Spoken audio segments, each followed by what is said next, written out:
और हम जाओ और चिराग को देखते हैं जो कि दोनों घर में काम कर रहे होते हैं। तभी चिराग जाओ को बोलता है कि जैसे मैं तुमसे बहुत प्यार करता हूँ और हमारी रिलेशनशिप भी काफी अच्छी चल रही है, लेकिन इन फ्यूचर सडनली मुझे कैंसर हो गया तो तुम क्या करोगी? बिकॉज तुम्हें तो सेफ रहने के लिए मुझसे दूरी बनानी पड़ेगी। इस पर जाओ कहती है कि मैं तुम्हारे करीब ही रहूंगी और मैं कभी भी तुम्हारा साथ नहीं छोड़ूंगी। लेकिन तुम अचानक ये सब क्यों बोल रहे हो? जाओ से चेक करने लगती है कि कहीं चिराग को सच में कैंसर तो नहीं हो गया। लेकिन चिराग कहता है कि नहीं, मैं बस ऐसे ही पूछ रहा था। इसके बाद हम ज्योनिंग को देखते हैं जो कि गुशन को पिक करने के लिए आई होती है। गुशन उससे कहता है कि तुम मुझे लेने के लिए क्यों आई जबकि मैंने तुम्हें मना किया था ना? तो ज्योनिंग कहती है कि मैं आपको ड्राइव करने के लिए कैसे दे सकती हूँ। खैर गुशन उसके साथ चला जाता है, लेकिन वो रास्ते में ज्योनिंग से कोई भी बात नहीं करता। इधर जाओ कंपनी में अपना काम कर रही होती है। तभी उसके पास जीजू आता है। वो उससे कहता है कि मैंने सुना है कि चिराग ने तुम्हें छोड़ दिया और तुम्हें हाय तक नहीं कहता। जिस पर जाओ कहती है कि हम यहाँ काम करने आते हैं ना कि बातें करने, और वैसे भी तुम्हारा हर चीज में बहुत ध्यान आता है कि कौन क्या कर रहा है। इस पर जाओ क्या है कि हम साथ में काम करते हैं, इसलिए ऐसी बातें नहीं छुप सकती। तभी जीजू जाओ को पानी लेने के लिए कहता है। तो जाओ कहती है कि मैं आपके लिए पानी लेकर क्यों आऊँ? तो जीजू कहता है कि मैं तुम्हारा बॉस हूँ, इसलिए तुम मेरे ऑफिस में पानी लेकर आओ। और ये कहकर वो वहाँ से चला जाता है। देन जाओ उसके लिए पानी ले जा रही होती है। तभी चिराग उसके हाथ से पानी का कप ले लेता है और जीजू के मुंह पर फेंक देता है और उसे कहता है कि तुम मैनेजर बनने के लायक बिल्कुल भी नहीं हो, इसलिए आज से जाओ यहाँ की मैनेजर है। और ये कहकर वो स्टाइल मारता हुआ वहाँ से चला जाता है। इसे देखकर जाओ काफी इम्प्रेस हो जाती है। इधर ज्योनिंग गुशन के लिए ब्रेकफास्ट लाई होती है, लेकिन गुशन कहता है कि मैंने तुम्हें ब्रेकफास्ट लाने के लिए कहा था। ये देखकर ज्योनिंग को काफी बुरा लगता है बिकॉज वो उसके साथ काफी वियर्ड बिहेव कर रहा था। जिसके बाद लंच टाइम ज्योनिंग दोबारा गुशन के पास जाती है और उसे कहती है कि बॉस लंच टाइम हो रहा है, इसलिए मैं आपके साथ लंच करना चाहती हूँ। इस पर गुशन उसे मना कर देता है और कहता है कि मैं अभी बिजी हूँ। तो ज्योनिंग कहती है कि मैंने क्या गलत किया है, आप मेरे साथ ऐसा बिहेव क्यों कर रहे हो? तो गुशन कहता है कि तुमने कुछ भी गलत नहीं किया। देन वो उसे जाने के लिए कहता है। ये देखकर ज्योनिंग काफी गुस्से में यहाँ से चली जाती है। वो सोचती है कि आखिर गुशन मेरे साथ ऐसा क्यों कर रहा है। जिसके बाद ज्योनिंग उसे मैसेज करती है और कहती है कि लंच तो आपने स्किप कर दिया, लेकिन अब डिनर हम साथ में करेंगे। पर गुशन इसके लिए भी मना कर देता है। लेकिन ज्योनिंग उसे दोबारा मैसेज करती है और कहती है कि आपने कई दिनों से मुझे ट्यूशन नहीं दी है। तो गुशन कहता है कि ठीक है, इसके बारे में हम बाद में बात करते हैं। इधर जाओ चिराग को हॉस्पिटल चलने के लिए कहती है। दरअसल जाओ के मन में शक हो गया था कि कहीं उसे सच में कैंसर तो नहीं हो गया, लेकिन चिराग कहता है कि मैं बिल्कुल हेल्दी हूँ। पर फिर भी जाओ चिराग को चेकअप के लिए लेकर जाती है। खैर आगे हम ज्योनिंग को देखते हैं जो कि गुशन के साथ उसके घर पर स्टडी कर रही होती है। इसी बीच वो उससे बात करने की भी कोशिश करती है, लेकिन गुशन उसे कहता है कि अपना काम करो, तुम यहाँ पर काम के लिए आई हो। ये सुनकर ज्योनिंग को काफी गुस्सा आता है। वो उसे कहती है कि मुझे और नहीं पढ़ना, मैं तुमसे बात करने की कोशिश कर रही हूँ, लेकिन तुम मेरी बात का जवाब ही नहीं दे रहे, तो मैं तुम्हारी बात क्यों मानूं? तो गुशन कहता है क्या तुम आर्किटेक्चर डिजाइनर नहीं बनना चाहती? तुम मेरे बगैर आर्किटेक्चर डिजाइनर नहीं बन सकती, इसलिए अपने काम पर ध्यान दो। तो ज्योनिंग कहती है कि मुझे बताओ कि हुआ क्या है और हम मिलकर प्रॉब्लम को सॉल्व करेंगे। लेकिन गुशन उसे कहता है कि तुम्हें अब जाना चाहिए वरना तुम लेट हो जाओगी। तभी गुशन की कैट म्याऊ म्याऊ करने लगती है। ज्योनिंग और गुशन उसके पास जाते हैं और देखते हैं कैट काफी शांत बैठी हुई है और ऐसा लग रहा था मानो कैट बीमार हो गई हो। इसके बाद ये दोनों कैट को हॉस्पिटल लेकर जाते हैं, जहाँ डॉक्टर बताता है कि उसे कुछ दिन यहाँ रखना होगा, तभी उसके बारे में पता चल पाएगा। खैर आगे ये डॉक्यूमेंट साइन करने जाते हैं, जिस दौरान ज्योनिंग एक न्यूज देखती है। न्यूज में बता रहे होते हैं कि मून अर्थ के करीब आने वाला है एंड ये 3 सेंचुरीज के बाद ही होता है, इसीलिए अगर आपने इसे नहीं देखा तो नेक्स्ट 3 सेंचुरीज के बाद ही देखने के लिए मिलेगा। ये देखकर ज्योनिंग गुशन को पूछती है कि हम ये देखने के लिए जाएंगे ना? इस पर गुशन कोई भी जवाब नहीं देता और वो मन ही मन कहता है कि तुम इसी तरह खुश रहो और तुम्हारी लाइफ में हमेशा हैप्पीनेस रहे। खैर आगे हम थैंक के फादर को देखते हैं जो कि लंच तैयार करके थैंक के पास कॉल करता है और उसे लंच पर आने के लिए कहता है, लेकिन थैंक कहता है कि मैं बिजी हूँ। देन वो उसकी पूरी बात सुने बिना ही कॉल कट कर देता है। इसके बाद वो थैंक के लिए लंच पैक करके उसकी कंपनी में पहुंच जाता है, लेकिन थैंक उसे देख लेता है और उसका हाथ पकड़कर उसे बाहर ले जाता है और उसे कहता है कि मैंने आपको कितनी बार समझाया है कि मेरी कंपनी में मत आया करो, बिकॉज आपको देखकर लोग मुझे एक क्रिमिनल का बेटा कहते हैं और इसीलिए यहाँ प्लीज दोबारा मत आना। तभी यहाँ चिराग आ जाता है तो थैंक के फादर को घर ड्रॉप करने के लिए कहता है। ये दोनों जाने लगते हैं, लेकिन जाने से पहले थैंक का फादर थैंक को लंच दे ही देता है। अब ये दोनों जा रहे होते हैं तो चिराग से कहता है कि मैं आपके साथ ज्योनिंग के फादर गुंडा के बारे में बात करना चाहता हूँ, इसीलिए मुझे बताएं कि उन्होंने क्या किया था। इस पर थैंक कहता है कि मैं और गुंडा तुम्हारे फादर के साथ काम किया करते थे और तुम्हारे फादर हमारे बॉस थे, इसलिए क्या बॉस को नहीं पता चलेगा कि जो उसके लिए काम कर रहा है उसने पैसों का गड़बड़ किया है? वो ये भी कहता है अगर तालाब का पानी गंदा हो तो उसके अंदर की मछली कैसे साफ हो सकती है। इधर हम गुशन को देखते हैं जो कि ग्रेव परचेस करने के लिए सिमेंट्री में आया होता है। देन नेक्स्ट सीन में वो ऑर्गन्स डोनेट फॉर्म फिल कर रहा होता है बिकॉज वो चाहता है कि मरने के बाद उसके ऑर्गन्स किसी के काम आ जाए एंड वो सब कुछ मरने से पहले ही प्रिपेयर कर रहा होता है। खैर आगे हम ज्योनिंग को देखते हैं जो कि कैट को देखने के लिए हॉस्पिटल आई होती है डॉक्टर उसे बताता है कि बैक्टीरियाज उसकी किडनी में एंटर हो चुके हैं और इसीलिए उसे कई दिनों तक कुछ भी नहीं खाया, इसीलिए फिलहाल उसे कुछ दिन हॉस्पिटल में ही रहना होगा। जिसके बाद जियोनी गुशन के पास कॉल करती है तो गुशन कहता है कि तुम अभी तक हॉस्पिटल में ही हो और तुम्हें डॉक्टर की बात मान लेनी चाहिए, बिकॉज जो होने वाला है उसे हम नहीं बदल सकते। ये सुनकर जियोनी कहती है कि आप ऐसी बातें क्यों कर रहे हो, क्या आप कुछ ऐसा नहीं कर सकते जिससे थोड़ा रिलीफ फील हो। तो गुशन कहता है कि तुम्हें बस सच को एक्सेप्ट कर लेना चाहिए। फिर वो कॉल कट कर देता है। खैर आगे चिराग गुशन का फिल किया हुआ फॉर्म को देखता है। ये देखकर वो कहता है तुम ये सब क्यों कर रहे हो। जिस पर गुशन कहता है कि मैं तो बस ये सब कुछ पहले से ही प्रिपेयर कर रहा हूँ। अब चिराग उसे बहुत समझाता है कि हम कोई ना कोई हल जरूर ढूंढ लेंगे, लेकिन गुशन उसकी बात मानने के लिए तैयार नहीं था। अगले दिन जियोनी गुशन को पिक करने आई होती है, लेकिन काफी टाइम बाद भी गुशन बाहर नहीं आता, इसीलिए जियोनी उसे घर के अंदर चेक करने जाती है। तो उसे पता चलता है कि गुशन ऑलरेडी ऑफिस जा चुका है। इधर गुशन एक मीटिंग कर रहा था, तभी जियोनी यहाँ ब्रेकफास्ट लेकर पहुंच जाती है, लेकिन गुशन उसे रूडली कहता है कि ये कोई टाइम है यहाँ आने का। देन वो चुपचाप वहाँ से चली जाती है। अब आगे जियोनी से रहा नहीं जाता और वो गुशन के पास जाकर कहती है कि आप मुझे इस तरह से इग्नोर क्यों कर रहे हो, कि आप मेरे साथ बात नहीं करना चाहते, और जिस तरह से आपने मेरे साथ बिहेव किया ना उसके लिए आपको माफी मांगनी चाहिए। लेकिन गुशन उसकी बात का कोई जवाब नहीं देता। तो जियोनी कहती है कि आखिर बात क्या है, आप मुझे बता दो, क्या पता मैं आपकी हेल्प कर पाऊँ, और अगर हेल्प ना कर सकी तो मैं आपके साथ तो जरूर ही रहूंगी। तो गुशन कहता है कि मुझे अकेले रहने की आदत पड़ चुकी है, इसीलिए अब मुझे अच्छा नहीं लगता अगर कोई मेरे आसपास हो। ये सुनकर जियोनी काफी गुस्से में आ जाती है। फिर वो कहती है कि आपने ही तो मुझे कहा था कि अब आप मुझे पसंद करते हो, तो अब क्या हो गया, आप मुझे छोड़ना क्यों चाहते हो। लेकिन गुशन चुपचाप बैठा हुआ था। इसके बाद जियोनी कहती है कि मैं एक सिंपल सी लड़की हूँ, मुझे कोई फर्क नहीं पड़ता कि आप मुझे पसंद करते हो या ना करते हो, लेकिन मुझे भी बुरा लगता है और आप मुझे इस तरह से ऑर्डर नहीं दे सकते कि आप जब चाहो मैं आपकी लाइफ में आ जाऊँ और आपके कहने पर चली भी जाऊँ, पर अगर आपको ब्रेकअप ही चाहिए तो आप मुझे एक बार कह दो ना। इससे भी जियोनी रोने लगती है, लेकिन गुशन उसे कोई रिस्पॉन्स नहीं देता। तो जियोनी उसके पास जाती है और कहती है कि मुझे आपकी माफी नहीं चाहिए, बस मुझसे वादा करो कि आप मेरे साथ ऐसे रूडली बात नहीं करोगे। उस पर गुशन हाँ कह देता है। इधर चिराग जाव को कहता है कि मेरे बालों का विंग में स्केबीज हो रही है। तो जाव चेक करती है तो पता चलता है कि चिराग के नए बाल उगने वाले हैं और इसीलिए उसे स्केबीज हो रही है। चिराग उसे इचिंग करने के लिए कहता है तो जाव उसे इचिंग करने लगती है। ये देखकर चिराग कहता है कि मुझे ऐसा लग रहा है जैसे कि फीमेल मंकी मेल मंकी के सर में क्लाउज डाल रही है। खैर आगे चिराग, जाव, गुशन और जियोनी चारों सुपरमून देखने के लिए आए होते हैं। ताओ जियोनी को कहती है कि तुम गुशन के पास क्यों नहीं बैठ जाती।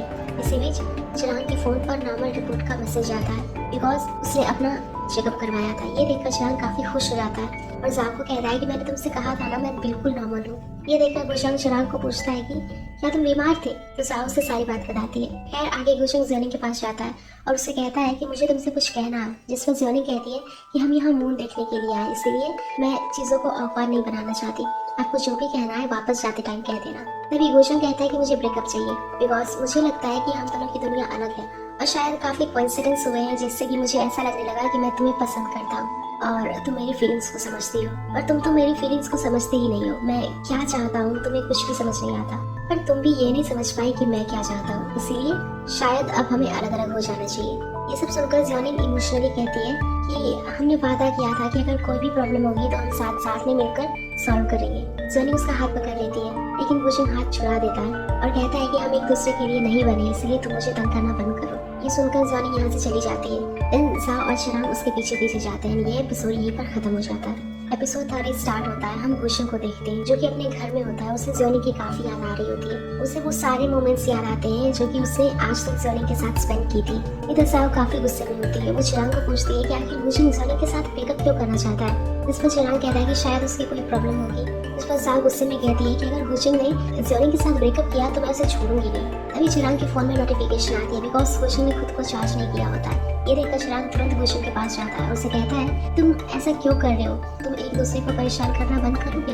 एंड तभी गुशन अनकॉन्शियस हो जाता है और ये देखकर चिराग जल्दी से उसे चार्जिंग के लिए ले जाता है। चिराग उसे समझाता है कि अगर तुम्हें अपनी परवाह नहीं है तो कम से कम मेरे बारे में तो सोचो। मैं अब उतना भी यंग नहीं हूँ कि मेरा दिल इस बड़े से शॉक को सहन कर पाएगा। प्लीज तुम खुद को चोट पहुंचाना बंद करो।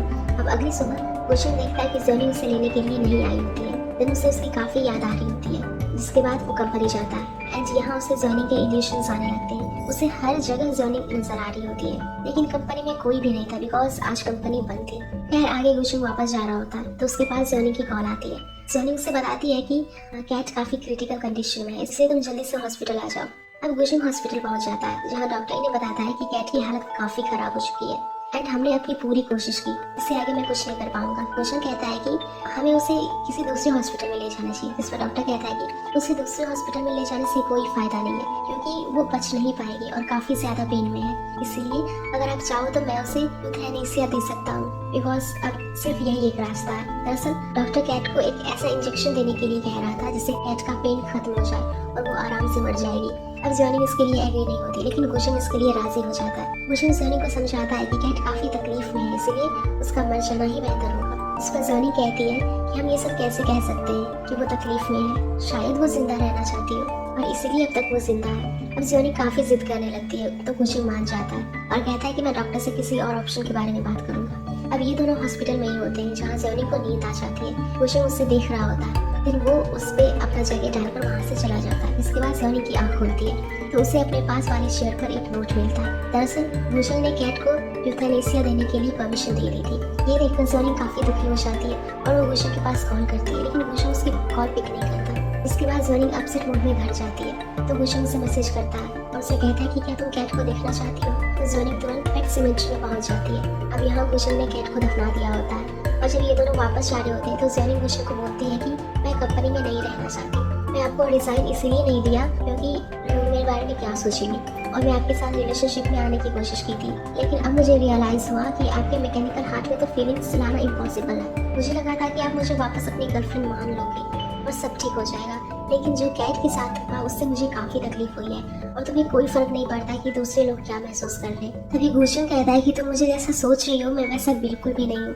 ये सुनकर ज़ोनिंग कहती है कि चलो ठीक है, अब से हमारी रिलेशनशिप को यहीं पर खत्म करते हैं और वो वहाँ से चली जाती है। खैर आगे गुशंग नींद में भी ज़ोनिंग का नाम ले रहा होता है। तभी चिराग उसके पास आता है और उसे उठाते हुए कहता है अगर तुम नहीं चाहते कि ज़ोनिंग तुम्हें छोड़कर जाए तो तुम उसे दोबारा एक्सेप्ट कर लेना चाहिए, बिकॉज वो एक बहुत ही अच्छी लड़की है और अगर तुम उसे सच बता दोगे तो वो तुम्हें माफ भी कर देगी। वो उसे ये भी कहता है कि तुम्हारी वॉच की काउंटिंग ऊपर नीचे हो रही है और इसीलिए मैं अब तुम्हारे पास से शिफ्ट होने वाला हूँ। लेकिन गुशंग उसकी बात को नहीं मानता, उसे कंपनी में जाने के लिए कहता है। इसी बीच गुशंग ज़ोनिंग के बारे में भी पूछता है तो चिराग कहता है कि मुझे नहीं पता वो कैसी है और मैंने साफ से भी उसके बारे में पूछा था, लेकिन उसे भी नहीं पता।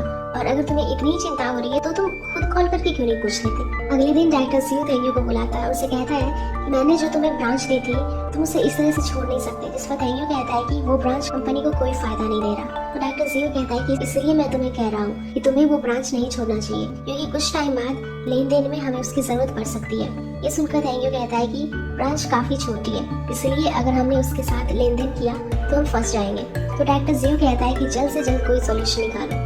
इसी बीच डायरेक्टर जियो तेंग्यू पर चिल्लाता भी है, जिस कारण तेंग्यू को काफी गुस्सा आ जाता है। खैर आगे तेंग्यू अपने फादर के घर जाता है जो कि घर की साफ सफाई कर रहे होते हैं। उसने काफी सारा सामान बाहर निकाला हुआ था, फिर वो सारा सामान तेंग्यू को दिखाता है बिकॉज ये सारा सामान तेंग्यू के बचपन का और उसके स्कूल से रिलेटेड था। यहाँ तेंग्यू का फादर तेंग्यू से माफी मांगता है कि मैं तुम्हें अच्छा फ्यूचर नहीं दे पाया। वो कहता है कि मेरी वजह से तुम्हें इतनी मुश्किलों का सामना करना पड़ा और मैं मानता हूँ कि तुम एक रिच फैमिली के साथ रहते हो, लेकिन घर जैसा माहौल सिर्फ अपने घर के लोगों से ही मिल सकता है। इसके बाद उसका फादर उसे डिनर के लिए पूछता है तो तेंग्यू उसे हाँ कह देता है और ये देखकर उसका फादर काफी खुश हो जाता है। फिर वो कुछ खाने पीने चीजें लेने के लिए जाता है। इधर ज़ोनिंग के पास वेन की कॉल आती है। वो उसे कहती है कि मैं वापस आ गई और तुम कैसी हो। इस पर ज़ोनिंग कहती है कि मैं ठीक नहीं हूँ। इसके बाद ज़ोनिंग वेन से मिलने जाती है और उसे सब कुछ बता देती है। वो ये भी बता देती है कि मैंने कंपनी में रिजाइन दे दिया, जिस पर वेन कहती है कि तुमने बहुत गलत किया, बिकॉज रिलेशनशिप एक अलग चीज है और तुम्हारी काम अलग चीज है। तुम्हें अपनी जॉब को स्किप नहीं करना चाहिए था, वो तुम्हारा करियर है। और आखिर तुम अकेली इस ब्रेकअप का भुगतान क्यों करोगी। गुशंग को देखो, उसने तो अपना काम नहीं छोड़ा। गुशंग को देखते हैं जो कि अपने कंप्यूटर पर कुछ काम कर रहा होता है। तभी उसे याद आती है कि ज़ोनिंग उसे अपने पुराने घर ले गई थी जिसे वो दोबारा रिकंस्ट्रक्शन करवाना चाहती थी। तभी यहाँ चिराग आ जाता है और गुशंग को घूरने लगता है। गुशंग उसे पूछता है कि तुम यहाँ क्या कर रहे हो और मुझे इस तरह से क्यों देख रहे हो। इस पर चिराग कहता है कि मैं ऐसे फेस को देख रहा हूँ जिसकी कोई हेल्प नहीं कर सकता। अब गुशंग उसे देखता है और कहता है कि मैं कुछ दिनों के लिए बाहर जा रहा हूँ, इसलिए तुम्हें कंपनी को संभालना होगा। चिराग उसे पूछता है कि तुम कहाँ जा रहे हो, जिस पर गुशंग कहता है कि मेरे इस हर्ट की वजह से मुझे नहीं पता कि मैं कितने टाइम और किस लोकेशन पर मर जाऊँ, इसीलिए मेरे पास जो भी टाइम है मैं उसे दूसरों की हेल्प के लिए इस्तेमाल करना चाहता हूँ, खासकर उनके लिए जिनसे मैं प्यार करता हूँ। वो उसे बताता है कि ज़ोनिंग अपने पुराने घर को रिकंस्ट्रक्ट करवाना चाहती थी, इसीलिए मैं उसकी हेल्प करना चाहता हूँ। ये सुनकर चिराग कहता है कि इस बारे में ज़ोनिंग को पता चल गया तो मैं उसे क्या बोलूँगा। जिस पर गुशंग कहता है कि मेरे पास जितने भी लोग हैं उनमें से झूठ सबसे अच्छा तुम्हें बोल लेते हो। इसके बाद चिराग यहीं पर सो जाता है और अब उसकी आँख खुलती है तो उसके डाइनिंग टेबल पर एक नोट मिलता है इसमें लिखा था कि स्टूडियो का ख्याल रखना। तभी यहाँ ज्योनिंग आ जाती है और चिराग को गुलशन के बारे में पूछती है। वो कहती है कि मैं बॉस को पिक करने के लिए आई हूँ, लेकिन उन्होंने मेरी कॉल नहीं उठाई। तो चिराग उसे बताता है कि गुलशन एक यूनिवर्सिटी में प्रेजेंटेशन के लिए गया है। ज्योनिंग उससे पूछती है कि वो वापस कब आएगा। इस पर चिराग कहता है कि वो मुझे कंपनी की जिम्मेदारी देकर गया है और शायद वो वापस आने में काफ़ी टाइम लगाएगा, इसीलिए तब तक तुम मेरी असिस्टेंट बन सकती हो। खैर आगे ये दोनों कंपनी की ओर निकल जाते हैं। रास्ते में ज्योनिंग सोचती है कि वैसे तो हमारा ब्रेकअप हो गया है, लेकिन गुलशन मुझे बिना बाय बोले चला गया, शायद अभी मुझसे नफरत करता है। इधर हम गुलशन को देखते हैं जो कि ज्योनिंग के पुराने घर आया होता है। वो पूरे घर को अच्छे से जांच रहा होता है बिकॉज वो उसे रिकंस्ट्रक्ट करवाने वाला था। जिसके बाद रात को चिराग अपने बाथरूम में बैठकर गुलशन से बात कर रहा होता है। वो उससे कहता है कि ये सब करना कोई आसान काम नहीं है और अगर ऐसा ही चलता रहा तो मैं ज्योनिंग को सब कुछ बता दूंगा। तब यहाँ जाओ आ जाती है और उसे पूछती है कि तुम किससे बात कर रहे थे, लेकिन चिराग उसे कुछ भी नहीं बताता। जिसके बाद हम देखते हैं कि जाओ एक्सरसाइज कर रही होती है और उसने चिराग को हाथ ऊपर करके खड़ा किया हुआ था। दरअसल वो चिराग को सजा दे रही थी क्योंकि चिराग ने उसे नहीं बताया कि वो किससे बात कर रहा है। तभी चिराग उसे बताता है कि मैं गुलशन से बात कर रहा था। तो जाओ से पूछती है कि तुम क्या चीज़ के बारे में बात कर रहे थे। इस पर चिराग कहता है कि मैं तुम्हें नहीं बता सकता। जाओ उसका बिलीव नहीं करती बिकॉज उसे लग रहा था कि चिराग किसी लड़की से बात कर रहा है। इधर गुलशन एक होटल में रुका हुआ था। तभी उसके पास वेन की कॉल आती है। वेन उसे बताती है कि मैं अगले महीने शादी करने वाली हूँ। तो गुलशन उसे कांग्रेचुलेशंस बोलता है। वेन उसे पूछती है कि तुमने ज्योनिंग के साथ ब्रेकअप क्यों किया। इस पर गुलशन कहता है कि हम दोनों एक दूसरे के लिए फिट नहीं थे और वैसे भी तुम्हें मेरे काम में दखल नहीं देनी चाहिए। इस पर वेन कहती है कि मैं मानती हूँ कि मैं तुम्हारे काम में दखल दे रही हूँ, लेकिन मैं तुम दोनों को खुश देखना चाहती हूँ और अगर तुमने उसे ऐसे ही जाने दिया तो तुम्हें काफ़ी दुख सहना पड़ेगा। इस पर गुलशन कहता है कि मैं अब भी क्या कम दुख सह रहा हूँ। अगले दिन चिराग गुलशन के पास पहुंच जाता है जहाँ कंस्ट्रक्शन का काम शुरू हो चुका था। चिराग गुलशन को बोलता है कि मैं तुम्हारे सच के बारे में अब और नहीं छुपा सकता क्योंकि साहब मुझे बार बार तुम्हारे बारे में पूछ रही है। इस पर गुलशन कहता है कि अगर तुमने इस बारे में साहब को बता दिया तो समझ लेना कि तुम मेरे लिए मर गई। तभी अचानक गुलशन को पेन होने लगती है तो चिराग उसे होटल लेकर जाता है और कहता है कि शायद तुम्हें घर वापस चलना चाहिए। जिस पर गुलशन कहता है कि ये तो अक्सर होते ही रहता है, कोई फर्क नहीं पड़ता कि मैं यहाँ रहूँ या फिर वहाँ। इसके बाद हम थैंक यू को देखते हैं जो कि ज्योनिंग से मिलने उसके घर के बाहर आया होता है। तुमने तो हमेशा ही मेरा साथ दिया और मैंने हमेशा से तुम्हें अपनी फैमिली का हिस्सा माना है। खैर आगे ज्योनिंग कहती है कि चलो घर चलकर बात करते हैं क्योंकि आंटी ने डम्पलिंग्स बनाई हुई है। थैंक यू से कहता है कि हम दोनों काफ़ी टाइम से नहीं मिले, वैसे गुलशन और तुम्हारी रिलेशनशिप कैसे चल रही है। इस पर ज्योनिंग कहती है कि तुम अचानक उसके बारे में क्यों पूछ रहे हो। तो थैंक यू कहता है कि क्या मैं गुलशन से भी बोर्स हूँ। तो ज्योनिंग कहती है कि नहीं ऐसी बात नहीं है। इसके बाद ज्योनिंग उसे घर के अंदर ले जाती है, लेकिन उसकी आंटी थैंक यू को देखकर बिल्कुल भी खुश नहीं थी और थैंक यू उसके खाने की काफ़ी तारीफ करता है। इसी बीच वो आंटी से कहता है कि मैं हमेशा से यहाँ आना चाहता था, लेकिन आपकी वजह से ऊपर नहीं आता था बिकॉज मेरे फादर ने जो किया। तभी आंटी उसे रोक देती है और कहती है कि पुरानी बातों को याद मत करो क्योंकि ये हम दोनों के बीच की बात है, तुम्हें उस बारे में नहीं सोचना चाहिए। वैसे भी करप्शन वाली बात को 10 साल हो चुके हैं और आगे तुम घर पर ही आया करो वरना तुम्हें देखकर आसपास के लोग बातें बनाने लगेंगे। इसके बाद हम थैंक यू के फादर को देखते हैं जो कि ज्योनिंग के फादर के ग्रेव पर आया होता है। वो उसके साथ बातें करने लगता है। तभी ज्योनिंग भी अपने फादर से मिलने यहाँ पहुँच जाती है। अब यहाँ बैठकर ज्योनिंग थैंक यू के फादर को पूछती है कि मेरे फादर कैसे थे। इस पर वो कहता है कि तुम्हारे फादर काफ़ी काइंड और ऑनेस्ट पर्सन थे। इस पर ज्योनिंग कहती है कि क्या आपको लगता है कि ऐसा इंसान पैसों का गड़बड़ कर सकता है, लेकिन इस बात का वो कोई जवाब नहीं देती। इसके बाद कंपनी में चिराग ज्योनिंग को कहता है कि वैसे तो तुम इंटर्न बनकर कंपनी में काम कर रही हो, लेकिन अब तुम्हारी इंटर्नशिप फिनिश हो चुकी है, इसलिए अब तुम्हें कंपनी में आगे प्रोग्रेस करनी चाहिए। इस पर ज्योनिंग कहती है कि मुझे ऑलरेडी अच्छी पेमेंट मिल रही है और मेरी ये पोजीशन भी ठीक है। चिराग उसे बताता है कि गुलशन किसी यूनिवर्सिटी में गया है क्योंकि वो मुझे बता रहा था कि वो काफ़ी डिस्टर्ब हो चुका है, इसलिए अपने मन को शांत करने के लिए वो किसी ओपन डेस्टिनेशन पर गया है। दरअसल चिराग ज्योनिंग को अपनी बातों में लगाकर उन डॉक्यूमेंट्स पर साइन करवा रहा था। इसके बाद चिराग गुलशन के पास कॉल करता है, उनसे इस बारे में बता देता है। गुलशन उसे कहता है कि फिलहाल तुम इन डॉक्यूमेंट्स को अपने पास ही रखो क्योंकि अगर मुझे कुछ हो गया तो तुम इन्हें हैंडल कर सकते हो। इसी बीच गुलशन चिराग को थैंक यू भी बोलता है बिकॉज चिराग उसका काफ़ी साथ दे रहा था। अब आगे चिराग अपने घर पर काफ़ी ज़्यादा ड्रिंक कर रहा होता है। ये देखकर साहु से कहती है कि तुम इतनी ड्रिंक क्यों कर रहे हो और आखिर तुम मुझे अपने और गुलशन के बारे में क्यों नहीं बताते। अब चिराग उसे बताता है कि जब मैं अपनी यूनिवर्सिटी में था तो लोग गुलशन की काफ़ी तारीफ किया करते थे और वो बहुत ही टैलेंटेड और स्मार्ट था और उसके आसपास के एरिया में उसने सबसे ज़्यादा अवार्ड विन किए थे। एंड ये सब देखकर मुझे लगा कि आखिर कोई इतना टैलेंटेड कैसे हो सकता है, इसलिए मैं गुलशन के पास ये देखने गया कि आखिर गुलशन किस तरह का इंसान है और मुझे वो काफ़ी इंटरेस्टिंग लगा।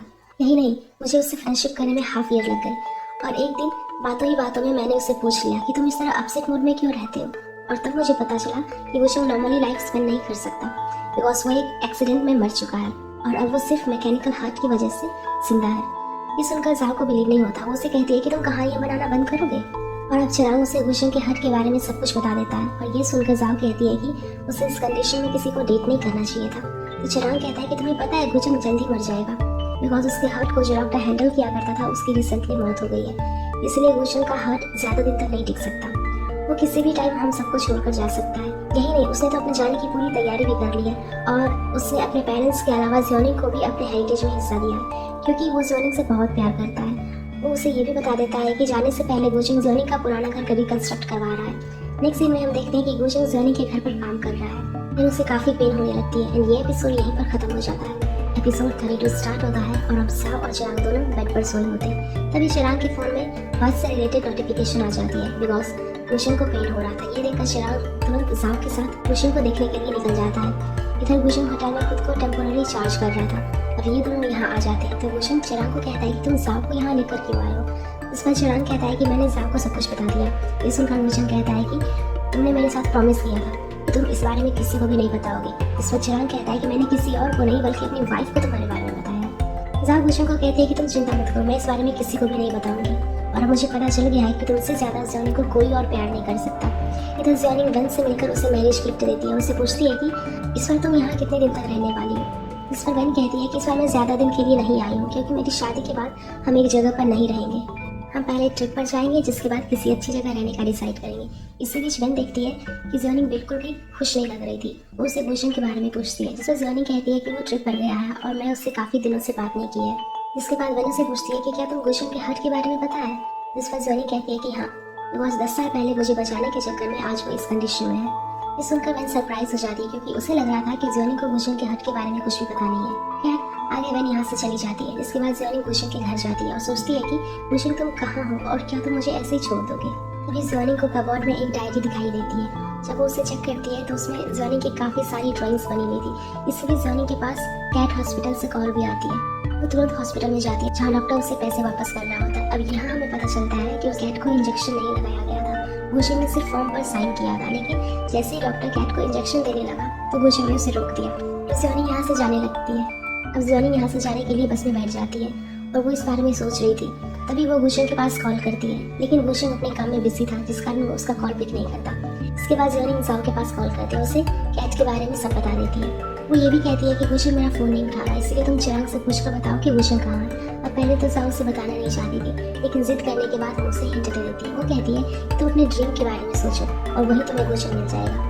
और ज़्योनिंग को पता चल जाता है कि गुशन कहाँ है। फिर वो टैक्सी पकड़कर तुरंत उसके पास पहुँच जाती है और उसे देखकर गुशन उससे कहता है कि तुम्हें यहाँ नहीं आना चाहिए था। इस पर ज़्योनिंग कहती है कि तुम यहाँ छिपकर मेरे घर को रिकंस्ट्रक्ट करवा रहे हो। इस पर गुशन कहता है कि मैं सिर्फ तुम्हारी हेल्प कर रहा हूँ। ये देखकर ज़्योनिंग कहती है कि तुम होते कौन हो मेरी हेल्प करने वाले, बिकॉज तुम्हें तो मेरी ज़रूरत नहीं है, इसलिए तुम क्यों मेरे ड्रीम को पूरा कर रहे हो। और मैं कितनी बड़ी बेवकूफ़ हूँ, मुझे तुम्हारी फीलिंग्स के बारे में पता ही नहीं चला। शायद मुझे पता चल जाना चाहिए था कि तुम मुझसे झूठ बोल रहे हो। इस पर गुशन कहता है कि अब हम साथ नहीं रह सकते, क्योंकि मैं तुम्हें अपने साथ बांध कर नहीं रखना चाहता। तुम्हारा फ्यूचर इससे भी ज़्यादा अच्छा हो सकता है, लेकिन मैं नहीं चाहता कि तुम्हें बाद में रिग्रेट फील हो। इस पर ज़्योनिंग कहती है कि मुझे कोई अधिकार नहीं है कि मैं तुम्हें बताऊं कि तुम्हें कैसे जीना चाहिए, लेकिन मुझे कैसे जीना है ये बताने का तुम्हें भी कोई हक नहीं है।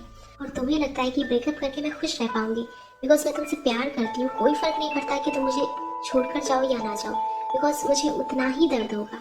और अगर तुम चाहते हो कि हम दोनों साथ रहें तो इससे कोई फर्क नहीं पड़ता कि हम दोनों कितने दिन साथ रहेंगे, लेकिन हमारा हर एक दिन एक वरदान की तरह होगा। इस पर गुशन कहता है कि अब तुम्हें पता चल ही गया तो बताओ, अगर तुम मेरी जगह होती तो तुम क्या करती, और अगर मैं अचानक से मर गया तो तुम इस चीज़ का सामना कैसे करोगी। जिस पर ज़्योनिंग कहती है कि आपने मुझे 10 साल पहले बचाया था, इसीलिए अब मेरे अंदर सामना करने की हिम्मत है। कल चाहे कुछ भी हो, मुझे आपके साथ ही रहना है। फिर वो गुशन को हक कर लेती है। इधर सामने चिराग को सब कुछ बता दिया होता है कि मैंने ज़्योनिंग को सब बता दिया, और इस बात को लेकर चिराग काफ़ी टेंशन में होता है। हालांकि जाओ से कहती है कि मैं सिर्फ उसे हिंट दी थी, लेकिन चिराग कहता है कि तुम्हें ऐसा नहीं करना चाहिए था, बिकॉज अगर वो दोनों मिले तो गुशन की हार्ट बीट इंक्रीज हो जाएगी। वो जाओ को गुशन के पास कॉल करने के लिए कहता है, लेकिन जाओ से कॉल नहीं करती और यहाँ से चली जाती है। इसके बाद चिराग अपने फ़ोन में देखता है, कोई नोटिफिकेशन नहीं आई थी, मतलब सब कुछ ठीक था। दरअसल ये होटल गुशन ने ही डिज़ाइन किया होता है। उसके बाद गुशन रिसेप्शनिस्ट को पेमेंट के लिए कार्ड देता है, तो रिसेप्शनिस्ट बताती है कि हमारे यहाँ 2-3 दिन से बिजली अचानक जा रही है। और ये सुनकर ये दोनों एक दूसरे का चेहरा देखने लगते हैं, बिकॉज गुशन की वजह से बिजली जा रही थी। जिसके बाद ये दोनों अपने रूम में आ जाते हैं, जहाँ ज़्योनिंग बेड पर और गुशन फ्लोर पर सोया हुआ था। दरअसल जॉनिंग ने गुशन को अलग रूम नहीं लेने दिया। तभी वो कहती है कि मुझे तुमसे बात करने में प्रॉब्लम हो रही है, इसीलिए तुम भी बेड पर आ जाओ। जिसके बाद ये दोनों बातें करते हुए सो जाते हैं। अगले दिन हम जिया को देखते हैं, जिसका कंपनी में बिल्कुल भी मन नहीं लग रहा था। तभी वहाँ के उसके पास कॉफी लेकर आता है, तो जिया उसे कहती है कि ऑफिस कितना डिसोलेट लग रहा है ना, क्योंकि अब सुमन भी चली गई है। हालांकि मैं उसे पसंद नहीं करती थी, लेकिन उसने हमेशा मेरा साथ दिया, और अब ज्योनिंग भी यहाँ से जा चुकी है, जो कि पूरा दिन रैबिट की तरह घूमते रहती थी। इस पर के कहता है कि तुम चाय पियो और सब कुछ ठीक हो जाएगा। तभी यहाँ डोंग आ जाता है, जिसे देखकर जिया काफी खुश हो जाती है और कहती है कि शायद अब माहौल सुधर जाएगा। वो डोंग को कहती है कि अगर तुम ना होते तो मैं ऑफिस में किसी से बात ही नहीं कर पाती। ये देखकर की को काफी गुस्सा आता है, वो डोंग को यहाँ से भगा देता है। इसी बीच डोंग के पास एक कॉल आती है। इसके बाद वो सभी को कहता है कि एक बुरी खबर है, जो माइलस्टोन प्रोजेक्ट था उसमें गड़बड़ हो गई है और फिलहाल बॉसिया नहीं है, तो हम क्या करेंगे। तभी यहाँ चिराग आ जाता है और कहता है जैसा कि सभी को माइलस्टोन वाले प्रोजेक्ट के बारे में पता चल चुका होगा। इसी बीच के डोंग को प्रोजेक्ट हैंडल करने के लिए कहता है, लेकिन डोंग ये सब करने से साफ मना कर देता है और कहता है कि काश यहाँ पर सुमन होती, बिकॉज उसने इतने साल हमारे साथ काम किया है और वो इस सिचुएशन को अच्छे से संभाल लेती। जिया कहती है कि क्यों ना हमें बॉस का वेट करना चाहिए, जिस पर चिराग मना कर देता है और साथ ही साथ वो सभी को वार्न भी करता है कि अगर किसी ने भी भूषण को फोन करके बताया तो अच्छा नहीं होगा। इसके बाद हम देखते हैं कि चिराग सुमन से मिलने के लिए आया होता है। वो उसे सारी बात बताता है और कंपनी में चलने के लिए कहता है, लेकिन सुमन उससे कहती है कि मैं न्यू जॉब के लिए फॉरेन जा रही हूँ। इसके बाद हम कंपनी में सभी एम्प्लॉयज को देखते हैं, जो कि इस बारे में सोच ही रहे होते हैं कि चिराग यहाँ सुमन को लेकर पहुँच जाता है। अब सुमन को देखकर सभी काफी खुश हो जाते हैं, तो चिराग बताता है कि सुमन हमारे साथ रहने नहीं आई है और वो प्रोजेक्ट कंप्लीट करके वापस चली जाएगी। जिसके बाद सभी उसका वेलकम करते हैं और वो अपने काम में लग जाती है। जो और ज्योनिंग को उसी पुराने घर में देखते हैं, जो कि साथ में काम कर रहे होते हैं। तभी यहाँ चिराग आ जाता है और वो गुशन को बताता है कि माइलस्टोन प्रोजेक्ट में और ज्यादा अमेंडमेंट की जरूरत है। जिस पर गुशन कहता है कि कोई बात नहीं, मैं काम पूरा करके ऑफिस आ जाऊंगा। जिस पर चिराग कहता है कि नहीं, उसकी कोई जरूरत नहीं, क्योंकि मैंने सुमन की हेल्प लेकर ये सब कुछ करवा दिया है। ये सुनकर ज्योनिंग कहती है कि क्या सुमन वापस आ गई। जिस पर चिराग कहता है कि मैं तुम दोनों को डिस्टर्ब नहीं करना चाहता था, इसलिए मैंने सुमन की हेल्प ले ली और उसने मना भी नहीं किया। तभी चिराग भूषण को एक एनवेलप देता है। दरअसल ये वही डॉक्यूमेंट्स थे जिस पर चिराग ने रिक्वेस्ट के लिए ज्योनिंग से साइन दिए थे। ये देखकर भूषण उस एनवेलप को छुपाने लगता है। तब वो चिराग को यहाँ से भेज देता है, लेकिन चिराग जाते जाते ज्योनिंग को इस बारे में बता देता है। अब ज्योनिंग भूषण को कहती है कि मुझे आपकी रिक्वेस्ट की जरूरत नहीं है, बल्कि मुझे आपकी जरूरत है, एंड वो उसे हक कर लेती है। अगले दिन ज्योनिंग भूषण को पिक करने आई होती है। भूषण उसे कहता है कि मैं तुम्हें मना किया था ना मुझे पिक करने के लिए, बिकॉज मैं अपनी गर्लफ्रेंड को इतना परेशान कैसे कर सकता हूँ। इसके बाद वो कहता है कि मेरा काम पर जाने का मन नहीं है, बिकॉज अब मैं अपना ज्यादातर टाइम अपने पेरेंट्स और तुम्हारे साथ स्पेंड करना चाहता हूँ। जिस पर ज्योनिंग कहती है कि ठीक है, लेकिन फिर चॉन स्टूडियो का क्या होगा, क्योंकि हम सारी जिम्मेदारी चिराग के ऊपर नहीं डाल सकते। तो भूषण कहता है कि तब मैं चॉन स्टूडियो को चिराग स्टूडियो बना दूंगा, और वैसे भी मैंने 10 सालों में बहुत मेहनत कर ली है। खैर आगे ये दोनों कंपनी में पहुंच जाते हैं, जहाँ सुमन भूषण को प्रोजेक्ट के बारे में दिखाती है। इसी बीच वो उसे पूछता है कि क्या तुम अपनी न्यू जॉब के लिए रेडी हो। इस पर सुमन कहती है कि आपने मुझे गलती सुधारने का एक मौका दिया और दूसरी कंपनी में मेरा रिज्यूम भी दिया, इसके लिए थैंक यू। इसी बीच सुमन बताती है कि मैं रात में ज्योनिंग के साथ डिनर पर जाने वाली हूँ। देन वो यहाँ से चली जाती है। अब रात को ज्योनिंग और सुमन दोनों डिनर पर आए होते हैं। यहाँ ज्योनिंग सुमन को थैंक्स बोलती है और कहती है कि आप मेरी हमेशा से आइडल रही हो, मैंने आपसे बहुत कुछ सीखा है। इस पर सुमन कहती है कि मैंने भी तुमसे बहुत कुछ सीखा है, लेकिन मैं खुद की वजह से फेल हो गई और मुझे पता चल गया है कि भूषण कभी भी मेरे प्यार में नहीं पड़ेगा और मैंने सिर्फ अपना टाइम ही वेस्ट किया है। जिस पर ज्योनिंग कहती है कि कोई बात नहीं, आप चिंता मत करो, आपको भी कोई ना कोई प्यार करने वाला जरूर मिल जाएगा। जिसके बाद भूषण अपने सभी एम्प्लॉइज को एक रेस्टोरेंट में लेकर आया होता है, जहाँ वो सभी एक साथ ड्रिंक भी कर लेते हैं और ज्योनिंग के साथ कुछ देर पहले ही वो यहाँ से निकल जाता है, बिकॉज उसे ज्योनिंग को ट्यूशन देनी थी। इसी बीच जिया डॉन को देख रही होती है और ये उसे बाहर ले जाकर पूछता है कि तुम किसी को इस तरह से नहीं देख सकती हो। तो जिया उसे कहती है कि किसी हैंडसम लड़के को देखने पर मुझे पेनल्टी लग जाएगी क्या, और अगर तुम मुझे पसंद करते हो तो सीधा सीधा क्यों नहीं बोल देते, लेकिन तुम कैसे ये सब बोल पाओगे क्योंकि तुम कायर हो ना। जिस पर के कहता है कि ऑफिस में बहुत सारे लोग हैं, और जिया कहती है कि ज्योनिंग को देखो कैसे सब कुछ खुलेआम करती है और तुम्हारे करने में क्या प्रॉब्लम है। तभी जिया कहती है कि अगर तुम मुझे लाइक करते हो तो मुझे अभी किस करो। तब के उसे किस करने की कोशिश करता है, लेकिन वो किस कर पाता। इधर डॉन और एक एम्प्लॉय इन दोनों को देख रहे होते हैं। तभी के इन्हें देख लेता है और कहता है कि ये टाइम अभी किस करने के लिए सही नहीं है। देन जिया उससे नाराज होकर वहाँ से चली जाती है। नेक्स्ट सीन में हम थैंक यू को देखते हैं, जो कि एक बार में बैठकर ड्रिंक कर रहा होता है। तभी उसके पास जाओ आता है। दरअसल ये वही पर्सन है जिसके साथ मिलकर थैंक यू ने गुलशन का डिजाइन कॉपी कर लिया था। अब थैंक यू लाओ को कहता है कि मेरी ब्रांच में कुछ पैसे आए हैं जिन्हें मैं जिम्मी डिजाइन अकाउंट में डालना चाहता हूँ, और अगर तुम ये सब करने में मेरी हेल्प करोगे तो मैं तुम्हें उसका 20% हिस्सा दूंगा। ये सुनकर लाओ कहता है कि ये 20% कितना होगा। तो थैंक यू कहता है कि 30 लाख। ये सुनकर लाओ पूछता है कि वैसे ये पैसे किसके हैं। तो थैंक यू बताता है कि ये पैसे डॉक्टर जियो के हैं। लाओ से कहता है कि तुम उसके पैसे को कैसे हाथ लगा सकते हो, बिकॉज अगर उसे पता चल गया तो वो तुम्हें जान से मार डालेगा। इस पर थैंक यू कहता है कि तुम उसकी चिंता मत करो, वो मेरा कुछ भी नहीं बिगाड़ सकता, क्योंकि मुझे उसका कुछ सीक्रेट पता है। और वैसे भी मैंने उसकी कंपनी में बहुत कुछ किया है, और अगर कुछ गड़बड़ होती तो मैं पहले ही जेल जा चुका होता।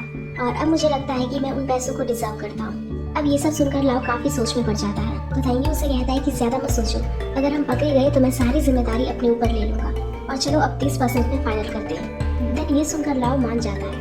आगे हम डायरेक्टर जियो को देखते हैं, जो कि थैंक यू से पूछ रहा होता है कि कैश आउट होने में इतना टाइम क्यों लग रहा है। जिस पर थैंक यू कहता है कि मैं काफी केयरफुल होकर काम कर रहा हूँ ताकि मैं पकड़ा ना जाऊँ। तभी लियो कहता है कि फिर भी इतना टाइम नहीं लगना चाहिए, क्योंकि पिछली बार बहुत कम टाइम में काम हो गया था। ये सुनकर थैंक यू थोड़ा गुस्सा हो जाता है, और वो लियो को बोलता है कि अगर तुम्हें इतनी ही चिंता है तो तुम खुद कर लो इस काम को। अब डायरेक्टर जियो थैंक यू को कहता है कि हमने काफी टाइम से साथ में काम किया है, और मैं तुम्हें अपना बेटा मानता हूँ, इसीलिए तुम सोचो कि मैंने तुम्हें इतने पैसे ट्रांसफर करने के लिए क्यों दिए, क्योंकि मुझे तुम पर ट्रस्ट है। इस पर थैंक यू कहता है कि आप चिंता ना करें, मैं आपको डिसअपॉइंट नहीं करूंगा।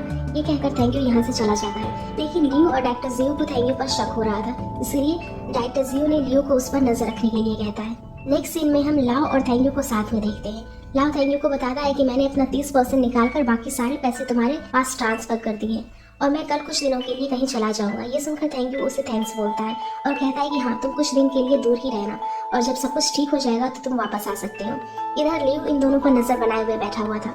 अगले दिन जोनी गुशन के घर पर काम कर रही होती है, और वो गुशन को कुछ भी करने नहीं देती। तभी अचानक से गुशन को काफी पेन होने लगता है। ये देखकर जोनी उसे फटाफट चार्जिंग रूम में ले जाती है। देन वो उसे चार्ज के अंदर लेटा देती है, लेकिन वो देखती है कि उसका चार्जर उसे चार्ज नहीं कर रहा था, जिस कारण गुशन अनकॉन्शियस हो जाता है, और उसकी वॉच में काउंटिंग भी रुक जाती है। अब ये सब देखकर जोनी काफी डर जाती है, और वो गुशन को पुकार कर रोने लगती है, जिसके कुछ देर बाद गुशन को होश आ जाता है और वो चार्ज होने लगता है। दरअसल गुशन का सेफ मोड एक्टिवेट हो चुका था, इसके बारे में डॉक्टर ने उसे बताया था कि इस कंडीशन में तुम्हें सिर्फ बेसिक चीजें करनी होगी, और अगर तुम ऐसा नहीं करोगे तो तुम्हारा ब्लड फ्लो पर इसका असर पड़ेगा। इसी बीच गुशन डॉक्टर से पूछता है कि सेफ मोड में उसका क्या फायदा होगा। तो डॉक्टर उसे बताता है कि इससे तुम अचानक नहीं मरोगे, बल्कि तुम्हें कुछ टाइम मिल जाएगा, यानी कि अब गुशन के पास थोड़ा ही टाइम बचा था।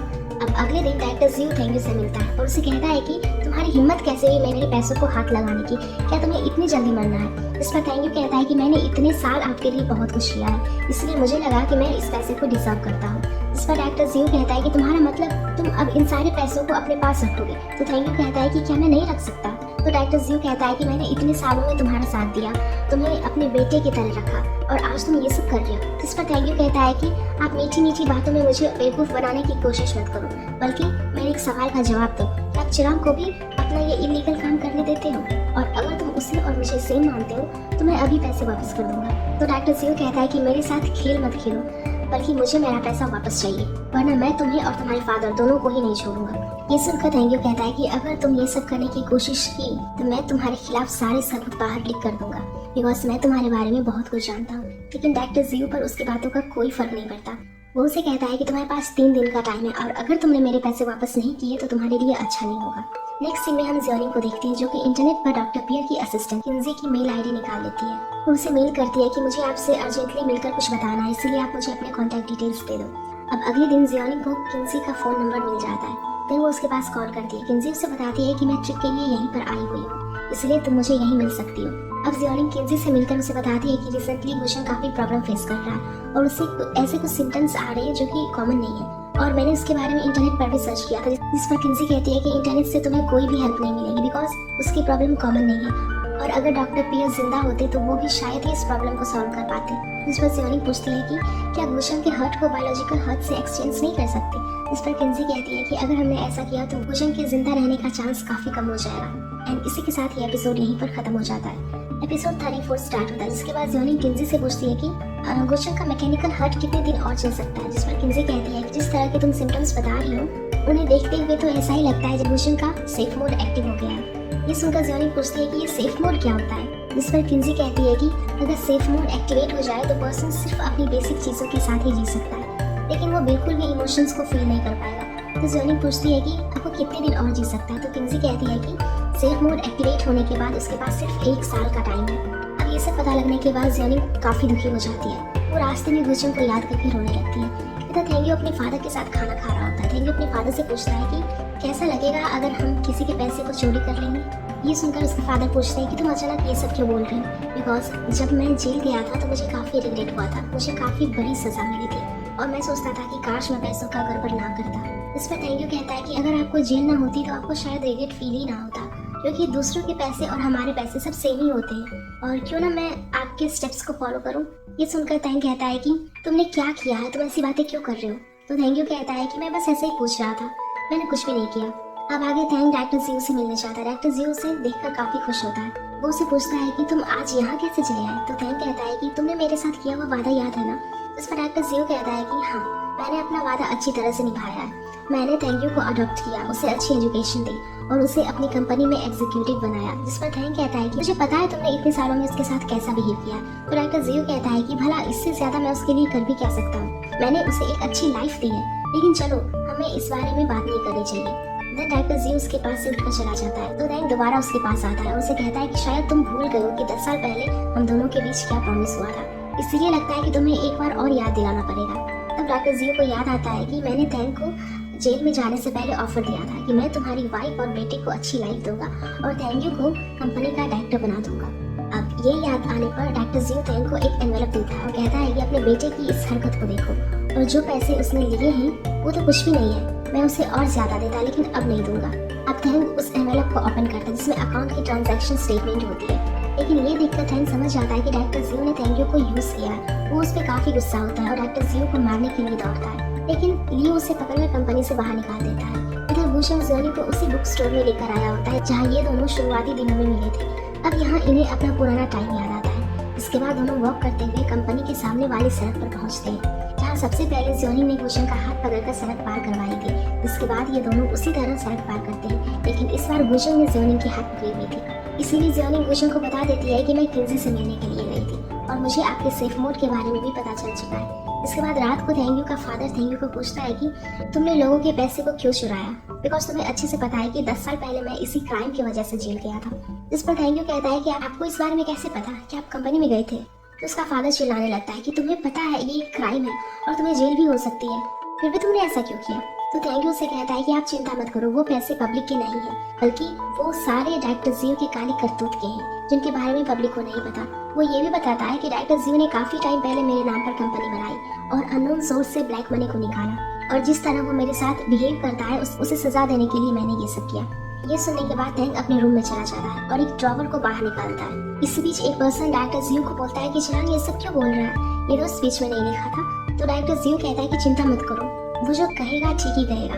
तभी चिराग कहता है कि हमारी कंपनी अब से ईयरली इनकम का 4% डोनेट किया करेगी। ये सुनकर सभी लोग क्लैपिंग करते हैं, लेकिन डायरेक्टर जियो और उसके पास बैठे पर्सन के होश हो जाते हैं। वो पर्सन डायरेक्टर जियो को कहता है कि 4% नहीं बल्कि 0.5% है, ये क्या बोल रहा है। तो डायरेक्टर जियो चिराग को कहता है कि तुमसे गलती हुई है, स्कीम में 0.5% लिखा हुआ है, लेकिन चिराग कहता है कि नहीं 4% ही है। आगे हम देखते हैं कि जियोनी डॉन के साथ कंस्ट्रक्शन साइट पर आई होती है जहाँ एक लोहे के पाइप गिरने की वजह से जियोनी के सर में चोट लग जाती है और वो वहीं पर अनकॉन्शियस होकर गिर जाती है। इसके बाद जियोनी हॉस्पिटल में होती है जहाँ डॉन भूषण को बताता है कि मुझे बचाने के चक्कर में जियोनी को चोट लग गई। भूषण जियोनी के पास जाता है और उसे होश आ जाता है। जियोनी उसे कहती है कि मैं ठीक हूँ, तुम मेरी चिंता मत करो। जिसके बाद भूषण किंजी के पास कॉल करता है और उसे पूछता है कि क्या किसी तरह सेफ मोड से नॉर्मल मोड में मूव नहीं किया जा सकता। तो किंजी कहती है कि हाँ, रीसेट करने के बाद नॉर्मल मोड एक्टिवेट हो जाएगा, लेकिन नॉर्मल मोड में सिर्फ तुम्हारे पास 1 ही महीने का टाइम है, तुम बस 1 ही महीने तक जिंदा रह पाओगे, 1 साल नहीं। इस पर भूषण कहता है कि ठीक है, तुम नॉर्मल मोड एक्टिवेट करने में मेरी हेल्प करो। ये सुनकर किंजी कहती है कि आप क्या कर रहे हो,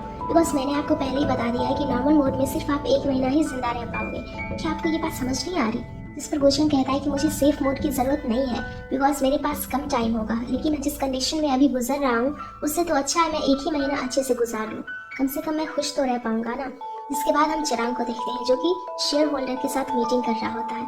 अब इनमें से एक पर्सन कहता है कि इतना पैसा डोनेट करना वैसे कंपनी के इमेज के लिए तो ठीक ही है, लेकिन ये सारे पैसे वेस्ट ही हो जाते हैं, इसलिए तुम्हें 4% की अनाउंसमेंट करने से पहले हमारी राय भी ले लेनी चाहिए थी। इस पर चिराग कहता है कि मैंने ये सब प्रेस कॉन्फ्रेंस में सबके सामने बोला है और इसीलिए अगर किसी को भी प्रॉब्लम है तो वो दोबारा प्रेस कॉन्फ्रेंस बुलाकर अपनी राय दे सकता है। इसी बीच वो सबको एक अकाउंट बुक भी दिखाता है और कहता है कि इसके अंदर वो सारी ट्रांजैक्शन है जिसमें पता चलता है कि चैरिटी के नाम पर जितना डोनेशन किया गया था वो सब फेक है और तब क्या आप लोग सो रहे थे। और ये भी कह देता है कि अगर आप सभी चाहो तो मुझे CEO के पोस्ट से निकाल सकते हो। आपके पास पूरा टाइम है, और ये कहकर वो यहाँ से चला जाता है। अब अगले दिन गुशंग ज़ोनिंग को उसके फाइनल एग्जाम के लिए ड्रॉप करने जाता है। दरअसल किन्सी गुशंग को टेस्ट करने आ चुकी थी। अब गुशंग अपने घर पर पहुंचता है, जहां किन्सी उसे कुछ कंडीशंस पर साइन करने के लिए कहती है, और किन्सी को देखते हैं। और अब गुशंग रिसेट होने के लिए बिल्कुल तैयार था। देन किन्सी उसे टेस्ट करने के बाद नॉर्मल मोड एक्टिवेट कर देती है। आगे गुशंग अपनी कंपनी में आ जाता है, जहाँ ज़ोनिंग उसके साथ थोड़ी मस्ती करती है और उसे अपने एग्जाम के बारे में बताती है। जिसके बाद गुशंग ज़ोनिंग को उसकी फैमिली के साथ उसके पुराने घर जाता है, जहाँ घर को रिनोवेट होता देख आंटी और ग्रैंडमा काफी खुश होते हैं। देन आंटी थोड़ी इमोशनल हो जाती है। वो ज़ोनिंग को कहती है, जो काम तुम्हारे फादर नहीं कर पाए वो तुमने कर दिखाया। तभी ग्रैंडमा आंटी को कहती है कि मुझे मेरे पड़ोसियों से मिलना है, इसीलिए तुम मुझे लेकर चलो। अब आंटी उसे बाहर लेकर जाती है, लेकिन तभी ग्रैंडमा बेहोश हो जाती है। जिसके बाद सीन हॉस्पिटल की ओर शिफ्ट होता है, जहाँ आंटी रोते हुए कहती है कि ये सब मेरी वजह से हुआ, बिकॉज ग्रैंडमा को कई दिनों से ज्यादा नींद आ रही थी और मुझे नहीं पता था कि ये सब हो जाएगा। इधर ज़ोनिंग भी रोने लगती है और कहती है कि हमें ग्रैंडमा को पुराने घर में नहीं लेकर आना चाहिए था। इस पर गुशंग कहता है कि इसमें तुम्हारी कोई गलती नहीं है, सब ठीक हो जाएगा। इधर हम थैंक को देखते हैं, जो कि काफी टेंशन में लग रहा था। दरअसल थैंक ज़ोनिंग को कुछ बताना चाहता था, वो उसके पास कॉल भी करता है, लेकिन वो कॉल कट कर देता है क्योंकि उसके अंदर हिम्मत नहीं हो रही थी कि वो ज़ोनिंग को सब कुछ कैसे बताए। जिसके कुछ देर बाद ज़ोनिंग उसे वापस कॉल बैक करती है और कहती है कि मैं हॉस्पिटल में थी, इसीलिए आपकी कॉल नहीं उठा पाई। थैंक उसे पूछता है कि तुम हॉस्पिटल में क्यों, तो ज़ोनिंग उसे ग्रैंडमा के बारे में सब कुछ बता देती है। अब ये पता लगने के बाद थैंक तुरंत ग्रैंडमा से मिलने के लिए पहुंच जाता है।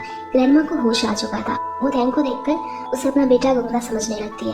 तभी आंटी कहती है कि ये गुंडा नहीं बल्कि वो है जिसकी वजह से गुंडा आज इस दुनिया में नहीं है, लेकिन ज़ोनिंग आंटी को चुप रहने के लिए कहती है। अब ग्रैंडमा थैंक के साथ काफी बातें करती है, बिकॉज उन्हें लग रहा था कि उनका बेटा वापस आ गया है। इसके बाद ज़ोनिंग थैंक से पूछती है कि क्या आपको मुझसे कुछ बात करनी है, तो थैंक कह देता है कि नहीं, मैं तो सिर्फ ग्रैंडमा से मिलने के लिए आया था, मैं तुमसे किसी और दिन मिलूंगा। एंड ये कहकर थैंक वहाँ से चला जाता है। इसी बीच गुशंग भी यहाँ आ चुका था, जिसे ज़ोनिंग कहती है कि मैं चाहती हूँ कि घर का काम जल्दी से कंप्लीट हो जाए, क्योंकि ग्रैंडमा और आंटी वहाँ शिफ्ट होना चाहते हैं। जिस पर गुशंग कहता है कि कोई बात नहीं, मैं ज्यादा वर्कर्स को काम पर लगा देता हूँ और जल्दी काम पूरा हो जाएगा। अब अगले दिन ये दोनों पुराने घर पर जाकर पूरा दिन जोरों शोरों से काम करवाते हैं। इसके बाद ज़ोनिंग हॉस्पिटल में होती है, तो थैंक उसे दोबारा कॉल करता है और कहता है कि मुझे तुमसे कुछ इंपॉर्टेंट बात करनी है। अब ज़ोनिंग थैंक के घर पर पहुंच जाती है। यहाँ थैंक उसे बताता है कि मैं तुमसे माफी मांगना चाहता हूँ, क्योंकि 10 साल पहले तुम्हारे फादर ने पैसों का गड़बड़ नहीं किया था, बल्कि उसे हमने मिलकर फंसा दिया था, और तुम्हारे फादर का कार एक्सीडेंट भी जानबूझकर करवाया गया था।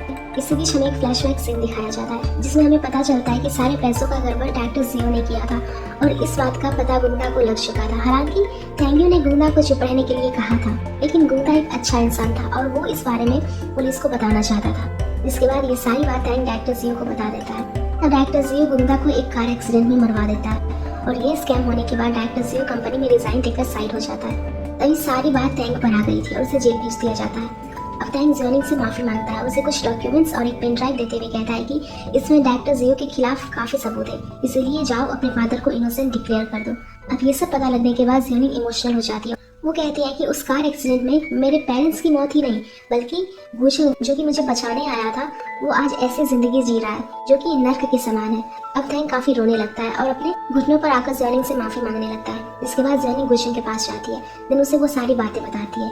वो उसे कहती है कि मुझे माफ कर दो, क्योंकि ये सब मेरी वजह से हुआ है। तो गुशंग उसे समझाने की कोशिश करता है कि ये सब होना ही था, इसमें तुम्हारी कोई गलती नहीं है, और अगर मेरे साथ ये सब ना होता तो तुम मुझे कभी नहीं मिलती। जिसके बाद ज़ोनिंग रोते हुए वहीं पर सो जाती है। तो गुशंग उसे बेड पर लिटा देता है और अपने कंप्यूटर में वो पेन ड्राइव लगाकर उस सारे एविडेंस को देखता है। अब कुछ देर बाद ज़ोनिंग जाग जाती है और वो गुशंग के पास आती है। गुशंग उससे कहता है कि इस पेन ड्राइव में जो एविडेंस है उससे तुम्हारे फादर को इनोसेंट डिक्लेयर किया जा सकता है। तभी डोरबेल बजती है और चिरांग और जाओ यहाँ आए होते हैं। दरअसल ज़ोनिंग ने ही इन दोनों को बुलाया होता है ताकि चिरांग भी अपने फादर के बारे में ये सब देख सके।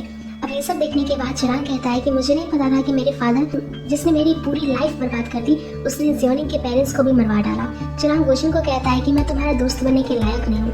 वो इन दोनों से माफी मांगता है, तो ज़ोनिंग कहती है कि इसमें तुम्हारी कोई भी गलती नहीं है। जिस पर चिरांग कहता है कि वो मेरे फादर है, इसलिए मैं इस सच को बदल नहीं सकती, लेकिन तुम्हें मुझे कोई सजा देनी चाहिए ताकि मैं थोड़ा रिलीफ फील कर सकूं। सभी चिरांग को समझाते हैं कि इसमें तुम्हारी कोई गलती नहीं है, जो होना था वो सब हो गया, तुम्हारे फादर इसके जिम्मेदार है, तुम नहीं। तो ज़ोनिंग चिरांग को कहती है कि मुझे माफ कर देना, बिकॉज मैं तुम्हारे फादर को माफ नहीं कर सकती, इसलिए मुझे अपने फादर को इनोसेंट डिक्लेयर करने के लिए तुम्हारे फादर को सजा दिलानी ही होगी। इस पर चिरांग कहता है कि मुझे इससे कोई प्रॉब्लम नहीं है, लेकिन मुझे थोड़ा टाइम चाहिए ताकि मैं अपने फादर को पूछ सकूं कि उन्होंने ऐसा क्यों किया, और अगर वो इस बात को मानते हैं तो मैं खुद ही उन्हें जेल भेज दूंगा। इसके बाद चिरांग डॉक्टर जियो के पास जाता है और उसे पूछता है कि तुमने जियोनिंग के पेरेंट्स का मर्डर क्यों किया, बिकॉज मैं सारे एविडेंस पहले ही देख चुका हूँ। ये सुनकर डायरेक्टर जियो के होश उड़ जाते हैं। तो चिराग उस पर काफी चिल्लाने लगता है और कहता है कि तुमने मेरे सबसे अच्छे दोस्तों की लाइफ बर्बाद कर दी है, आखिर तुमने ऐसा क्यों किया। तो डायरेक्टर जियो कहता है कि मैंने ये सब तुम्हारे लिए किया, बिकॉज ये घर, कंपनी, मेरे मरने के बाद सब कुछ तुम्हारा ही होगा। इस पर चिराग कहता है कि मुझे इन सब की जरूरत नहीं है, मुझे सिर्फ मेरी फैमिली की जरूरत है। इसके बाद चिराग डायरेक्टर जियो को सरेंडर करने के लिए कहता है। ये सुनकर डायरेक्टर जियो कहता है कि क्या तुम किसी दूसरे के लिए मुझे जेल भेजना चाहते हो। एंड इसी के साथ ये एपिसोड यहीं खत्म हो जाता है। एपिसोड 36 स्टार्ट हो तो चिराग उसके पास आकर बैठता है और कहता है कि मैंने हमेशा से आपको अपना हीरो माना था। हालांकि मैंने ये सब कभी शो नहीं किया, लेकिन आप मेरे हीरो थे।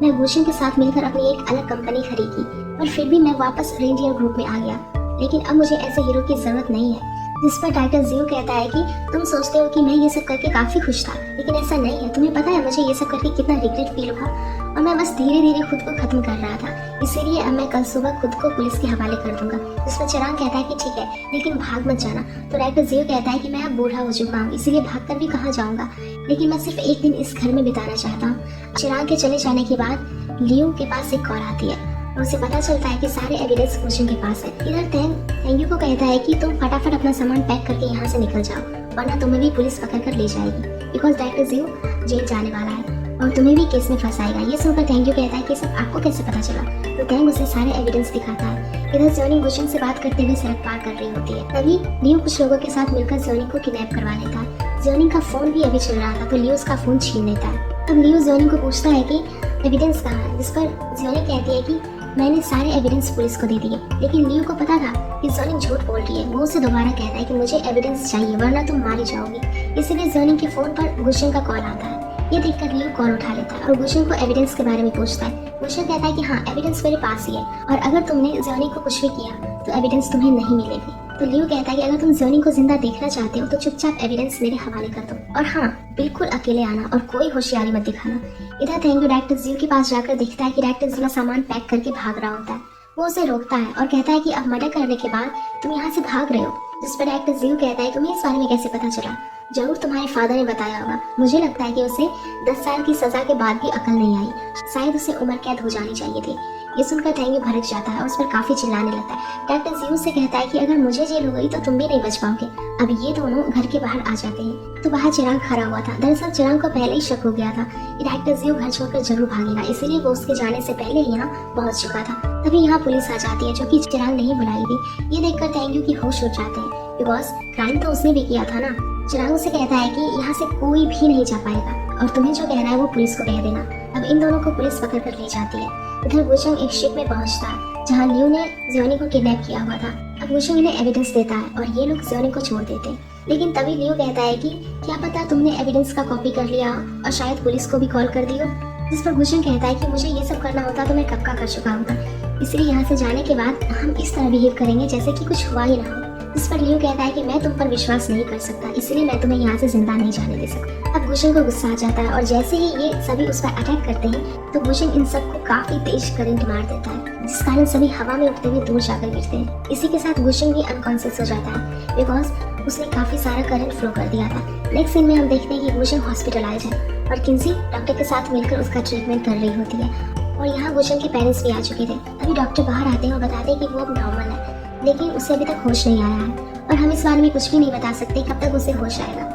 इससे भी जियोनिंग किंसी से पूछती है कि जब भूषण सेफ मोड में था तो उसने करंट फ्लो कैसे किया। तो किंसी उसे बताती है कि मैंने उसे नॉर्मल मोड में मूव कर दिया था, बिकॉज भूषण चाहता था कि वो अपना आखिरी टाइम खुशी खुशी स्पेंड करे। अब ये पता लगने के बाद उसके पेरेंट्स और जियोनिंग काफी रोने लगते हैं, क्योंकि भूषण को होश नहीं आया था और ये काफी इमोशनल मोमेंट होती है। अब जियोनिंग भूषण के पास जाती है और उसका हाथ पकड़कर कहती है कि 10 साल पहले तुमने मेरा हाथ पकड़कर कहा था कि हार मत मानो, इसीलिए अब मेरी बारी है। मैं तुम्हें कहती हूँ कि तुम हार मत मानना। फिर वो भूषण के माथे पर किस करती है।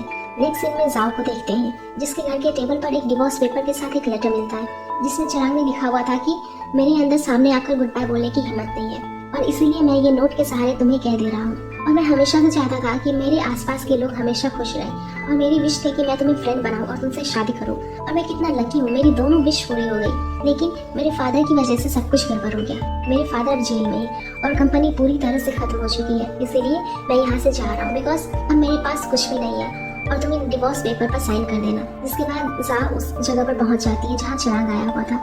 वो उसके साथ बातें करने की कोशिश करती है, लेकिन चिराग बिल्कुल शांत बैठा हुआ था। तभी वो गुशन के बारे में पूछती है, पर चिराग इस पर कोई जवाब नहीं देता। वो उठकर यहाँ से जाने लगता है, लेकिन जाओ चिल्लाकर उसे पूछती है कि क्या तुम मुझसे प्यार करते हो?